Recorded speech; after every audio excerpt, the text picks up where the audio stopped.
All right, so instead of saying hi today, I'm going to say hello. So hello. Let's I don't know, trying to make these not boring, but whatever. It's chemistry. Chemistry's not really boring, but videos like this are what they are. So today we're going to talk about writing ionic formulas. Now let's remember a few things about ionic stuff to begin with. First, remember that ionic compounds are metal to nonmetal. Don't forget that. And ionic compounds involve a transfer of electrons when they form bonds. All right, so let's remember those two big things. Now, in terms of writing ionic formulas, we sort of covered the basics of crisscrossing and everything. And before we do anything with that, there's an important concept that you gotta understand that we haven't talked about yet. All right, and it's called it's this thing. It's called an ion chart. Now, this is linked on the site. I showed it to you, obviously. Like, this is important for you to know. You are going to want to print this, all right, the PDF of this, or you're going to want to have the PDF of this open at all times when you're doing stuff today, because you're going to reference it all the time. All right, you're going to reference it a lot. So it is very important that you have this available. Now, what this does, this chart shows us the ionic charge of a lot of different elements. Now, the stuff that we've talked about already, you know that on the periodic table, you can look up on your periodic table. You know that like everything in this first column is +1, everything in the second column is +2, and then +3, and then -3, -2, -1. You hopefully remember that. You've written that down. Remember, this middle column is kind of depends. And then the middle, the stuff in the transition metals, we've said is +2, though it's not always +2. So remember, you have the periodic table, and this shows you the charge of a lot of ions. However, there are these things called polyatomic ions that the periodic table does not show. Now, this is where it can get a little confusing, so please pay attention. I'm going to go as slow and as focused as I can on this. So this term, it's a polyatomic ion. It's a Y. Now, poly, if you think about it, like a monatomic ion is a single ion. So like a monatomic ion, atomic, call it monatomic. Monatomic ion, an example of that would be, like chlorine, it's a -1, or calcium, it's a +2, or bromine, -1, or just whatever. Anything that's a single element by itself, that's a monatomic ion. Polyatomic ions are different, all right?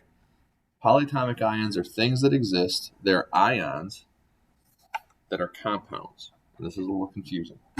So if you look at your ion chart, hopefully you now, like I said, you're going to need this printed because I'm going to reference it a ton. If you look at or again, just have it open, somewhere so you can use it. So if you look at the ion chart here in the negative side, the negative ions, you will notice that like there's a bunch of ions on here that have more than one element. So like, let's take a look at phosphate here. Phosphate is PO4.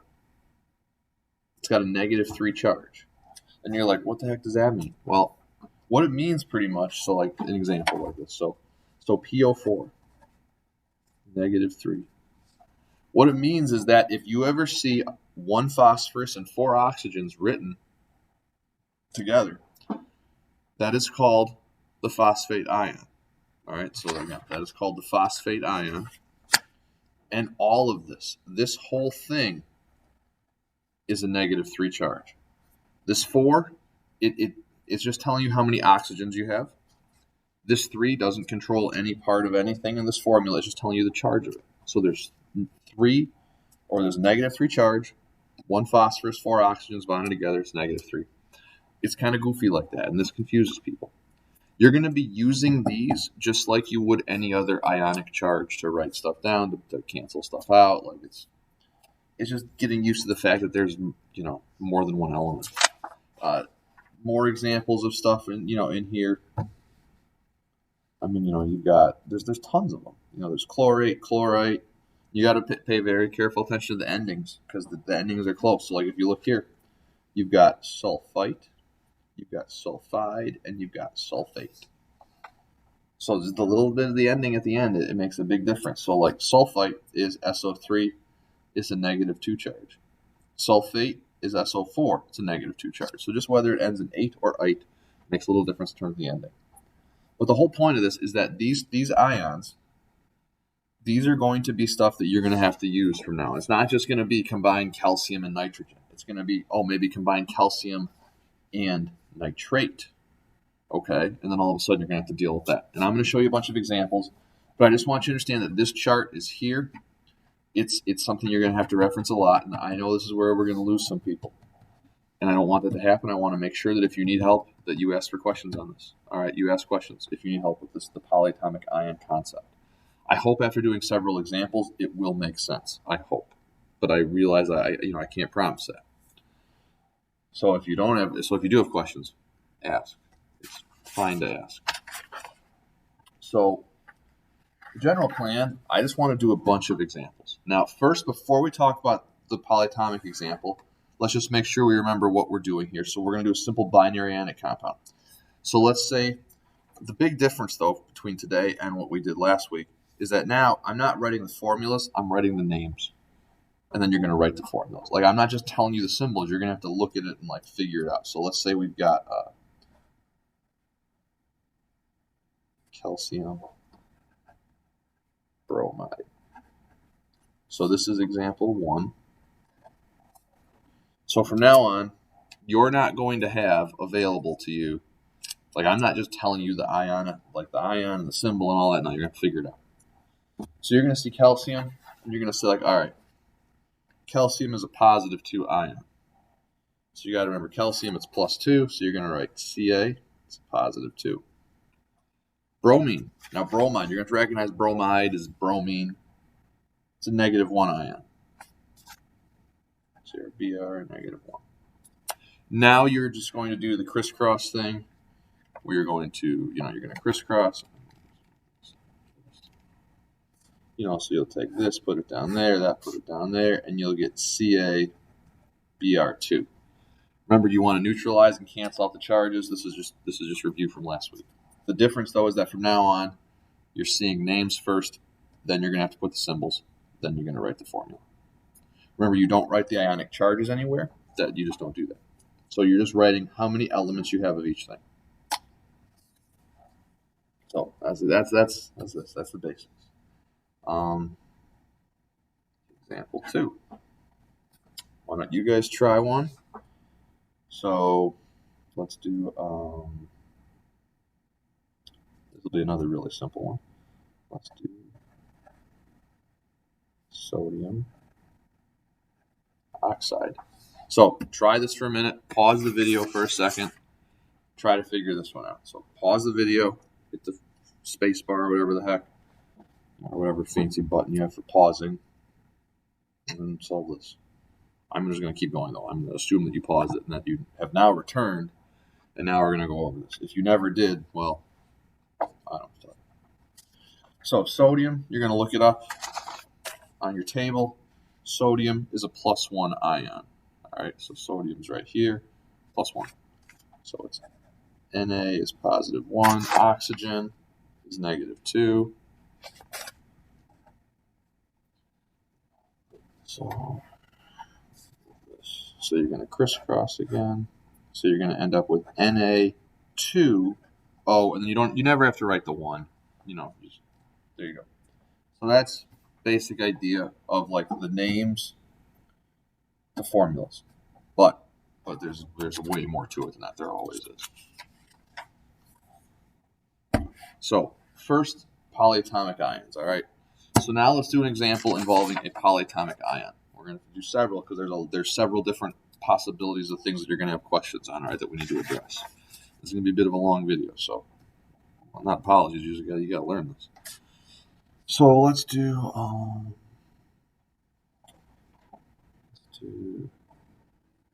calcium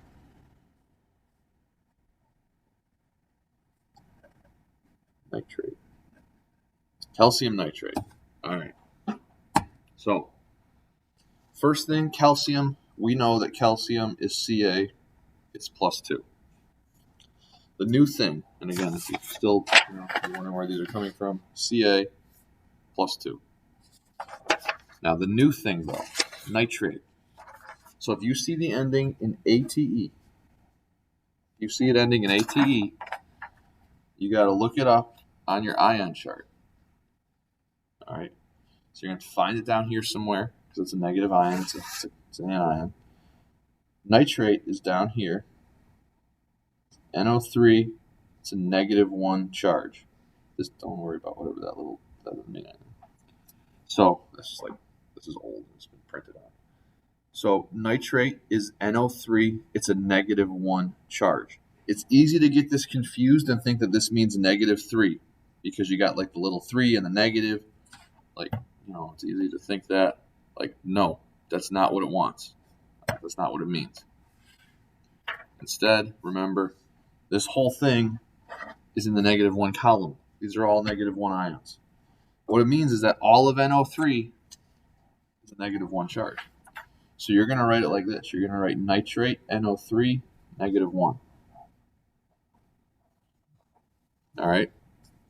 Now you're going to crisscross like you normally would. So you're going to take, and this is the part that confuses people.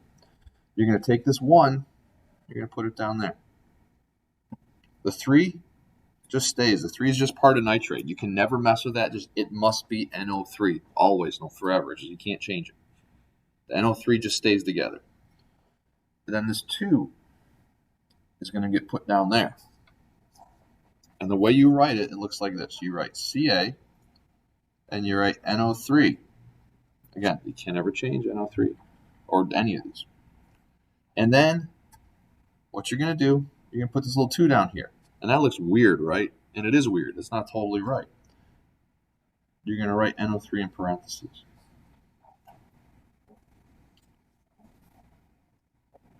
So you're going to write Ca, NO3, and then because you had, you got 2 of these NO3s, you're going to put parentheses, you're going to put a 2 there. So if it's a polyatomic ion like that and you have more than one of them, you're going to put it in parentheses. All right?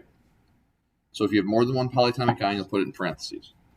Now, at the same time, here, let's do an example where you don't need parentheses. So, and if this seems confusing right now, that's okay. It is. This is not super easy. There's so many different possible things that can go on with these that it's not the world's simplest thing. So don't be freaking out and thinking, oh my God, this is hard. I don't do it. It's okay. It is hard. But we're going to do a lot of examples. You're going to be all right. So calcium sulfate, Ca is +2. Sulfate's right here. It's SO4 with a -2 charge. So it's SO4 -2. So in this case, you'll crisscross, and you're going to get Ca2 SO4. You put in parentheses, right, a little 2 there. This is one of those situations, though, where you see how you've got a 2 and a 2. You're going to simplify, and you're just going to write CaSO4. Now, the reason, because you don't need 2 of each, you can simplify it to 1 to 1. Now, you'll notice I did not put parentheses in my final answer here because you don't need them. All right? You only need parentheses in your final answer if there's more than one polyatomic ion. But since there's just one SO4, I get it. There's a 4 there, but that's just saying there's one sulfate or one sulfur, 4 oxygens. There's only one polyatomic ion of SO4, so you don't need to include parentheses there. So that's another example of a polyatomic ion. All right, and there's a lot. I mean, I'm not going to pretend and say like, oh, there's a lot of them. Now, thankfully, you never have to memorize them. I mean, they're just here. They're available to you at all times. You're just going to be able to check them out whenever you need to. So, just, know that. So, more examples. Another example or two. Here, actually, let's do the examples directly from your worksheet. Why not?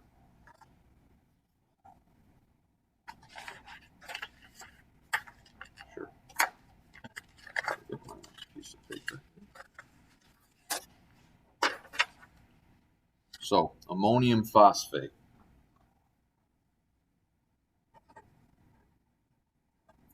So ammonium, and you're like, what the heck's ammonium? And you're going to look it up, and you're going to be like, oh, look, it's at the top part of my polyatomic ion chart. Now, this is the only polyatomic ion that's a positive that's up here that you're really going to deal with. It's NH4, it's a +1.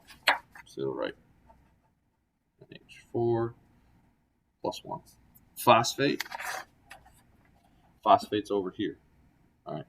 Now you can even write in here if you want. There's another one that you'll need at some point. It's phosphite. It's PO3. It's a negative. You can put that in if you want. But phosphate's PO4 -3. So that's what you'd start to look like here. All right. And what you'll do, you're going to take this and you're going to crisscross them. So in this case, you'll write NH4 parentheses. You're going to put that 3 there. All right. You take this 1, you're going to put it down there. So it'll just be PO4. You don't need to put parentheses and then a 1. You just write PO4. And that's the answer. So it's just NH4, 3, PO4. That's how you do it.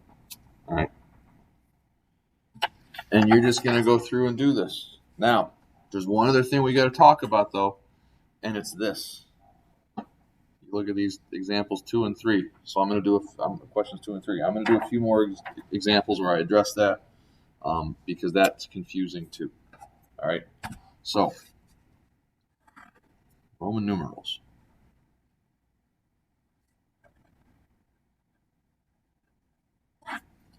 So a Roman numeral. Let's say that you see something.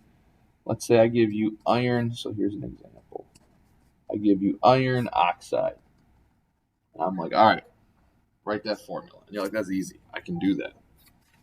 But you look it up and you're like, all right, so iron is in this transition element area where there is no given ionic charge. So you're like, all right, whatever. You're like, I recognize it's on my ion chart then. You're like, okay, well, there's iron is +2, but then there's also +3. And you're like, what? How does that work? That's not right. There's 2 of them, and there's 2 of them. There are 2. Iron can have 2 possible charges. So the way this formula is written as it is, you can't do it. And it won't be written like this. Instead, you'll be given a formula that's going to have something like this. And in the middle, you're going to be given a Roman numeral. All right? And a Roman numeral indicates something. So the Roman numeral, we're going to even write a little note here. This indicates the positive ion charge of the transition metal.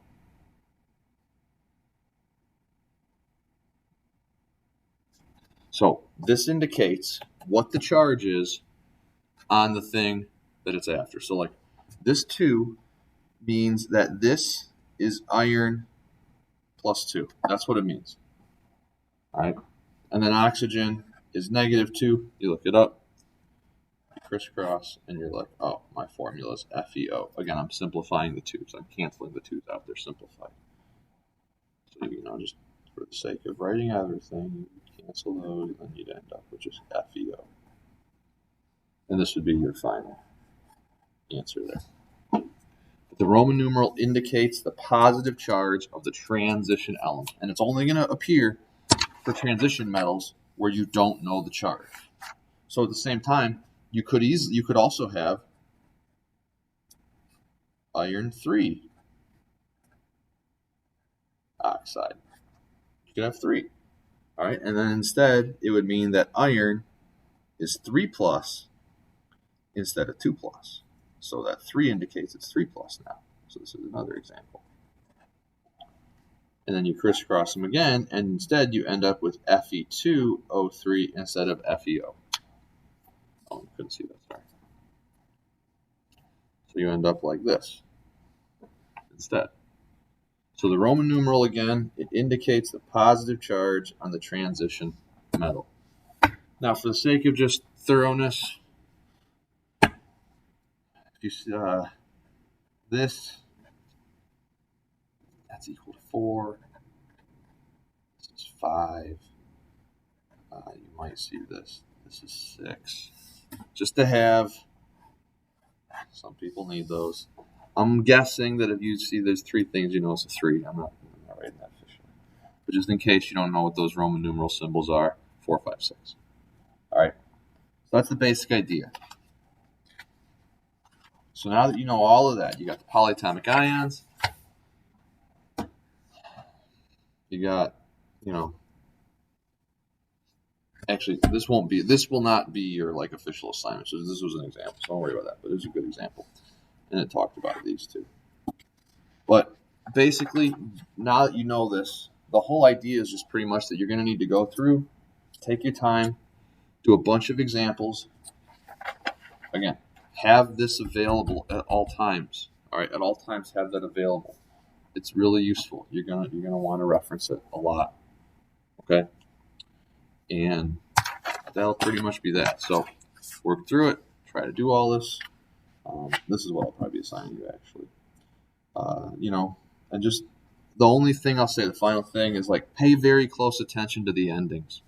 Like if it ends in IDE, so if it ends in IDE, it's an element. Like it's an element on the table.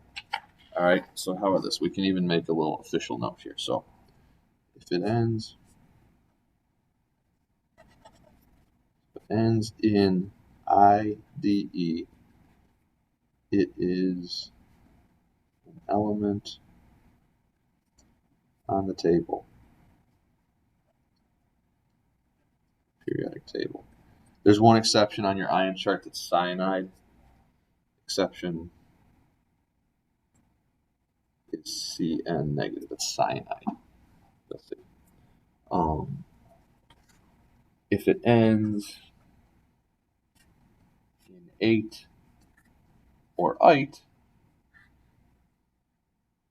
it's a polyatomic ion. And that'll be really useful to remember. So you get your assignment done now. This will actually probably be the thing I assign you for right now. We'll get this done, check the answers, and there you go. Again, if you have questions, ask. If you're freaked out, ask. It's okay. Send me an email or just, ask me in the meeting. Don't hesitate.